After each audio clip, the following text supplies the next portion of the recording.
जी जल्दी से बताइए, चूंकि अब उपचुनाव है उत्तर प्रदेश में, तो क्या अपने अपने हिसाब से नैरेटिव बनाने की कोशिश की जा रही है? लोकसभा चुनावों में एक नैरेटिव चला, उस नैरेटिव का काट आपने इस तरह के तरीकों को अपनाकर निकाल लिया है? देखिए प्रिया जी, सभी पैनलिस्ट तो बैठे हैं। हमको थोड़ा जल्दी आपने बुलाने के लिए कह दिया कि जल्दी से ख़त्म करके अब हम दूसरी जगह चले जाएंगे। समस्या इसी बात की है कि यह देश भारत देश प्राचीन देश है।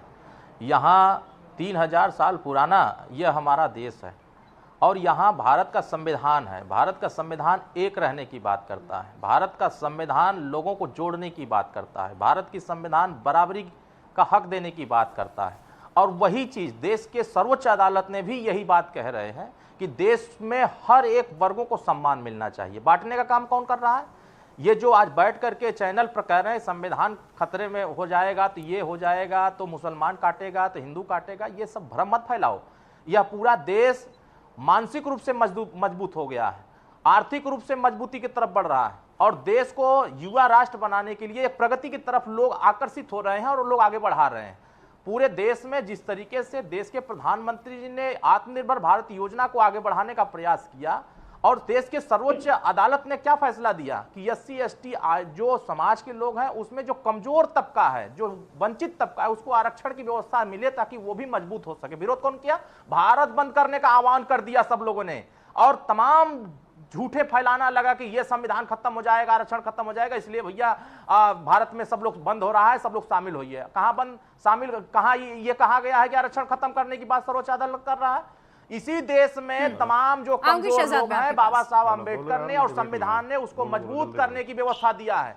लेकिन किसी ने मजबूत करने के बात करने के लिए किसी को कमजोर को सहारा देने की बात नहीं किया। जो मजबूत हो गया उसी को सहारा देने में सभी लोग लगे हैं। तो जो माननीय योगी आदित्यनाथ जी ने कहा है, यह देश सनातन संस्कृति से, समाजवादी पार्टी के नेता तो कहा कि सनातन संस्कृति ही बेकार है, वहां के रामायण, रामचरितमानस, महाभारत की तमाम चीजें खराब हैं, तमाम जो हमारी संस्कृतियां रही हैं, विरासत रही है, हमारे महापुरुष रहे हैं, जो हमारे पूर्वज रहे हैं, सब बेकार रहे हैं। अरे भैया, पूरे देश को जोड़ने की बात करिए। आज हर एक तबके को जोड़ने की बात सुहेलदेव भारतीय समाज पार्टी कर रही है। हर एक तबके को जोड़ने की बात माननीय ओम प्रकाश राजभर जी कर रहे हैं। योगी जी भी वही बात कर रहे हैं कि जुड़े रहोगे, एक रहोगे तो समाज को ताकत मिलेगी, समाज एकजुट रहेगा तो सम्मान मिलेगा, पूरे दुनिया में हम एक अलग पहचान बनाएंगे। पूरे दुनिया में हम 5वें स्थान पर अगर अर्थव्यवस्था में मजबूत हुए हैं तो एक रहने का देश, एक रहने की वजह से रहे हैं। हम पूरे ताकतवर बने हैं तो एक रहने की वजह से बने हैं। दुनिया के लोग अगर हमें लोहा मानते हैं तो एक रहने की वजह से मानते हैं। अब इसमें लोग चश्मा बदल लिए, कोई हिंदू की तरफ देख लिया तो किसी ने मुसलमान की तरफ देख लिया कि मुसलमान और हिंदू ये बांटने की बात हो रही है। ये उपचुनाव से इसका कोई लेना देना नहीं है। यह पूरे देश की 140 करोड़ जनता को यह संदेश है कि जो बांग्लादेश में मारे जा रहे हैं, जिस तरह प्रताड़ना हो रही है, हमारे देश के लोग उस तरह का अगर व्यवहार करेंगे तो हमारे देश